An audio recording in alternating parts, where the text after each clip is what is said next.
Now we're going to use the flexible curve to make a measurement of Bijou's wither. To begin, we're going to be sure that she's standing square, and we want her head and neck to be in front of her in a neutral position like she is, the way she carries her head and neck when you're riding. You may want an assistant to help keep the horse's head straight and to keep her quiet and still.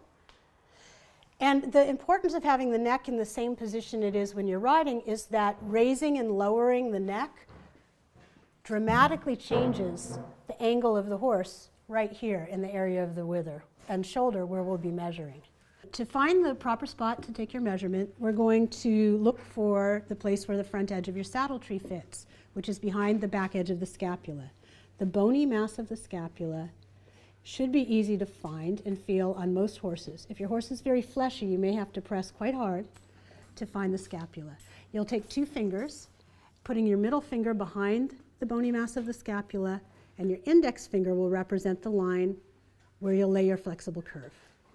With your middle finger against the scapula and your index finger marking the front edge of your saddle, and we're going to take this measurement where the front edge of your saddle would sit. Your flexible curve should be marked with a mark in the center, and be sure to put that center mark directly on top of the wither of the horse. And then form the curve to the horse's body, gently pressing up and in. And the intention is to have the curve lying completely on top of the surface of the horse without digging in and without gaps. You'll go around to the other side and form the curve to the horse's body, being sure that you're still your 2 fingers behind the scapula. The tricky part is being careful to remove the curve from the horse without distorting the shape that you've just carefully formed. And so we're going to reach over and take each leg of the curve, flip it onto your hands, and carefully, without distorting the shape, come to the paper you've prepared and lay the curve down. You'll then take your marker, mark the center,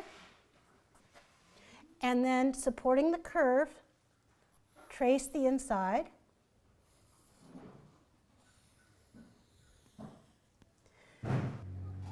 Mark an R for the right side, an L for the left. Note the horse's name and the date.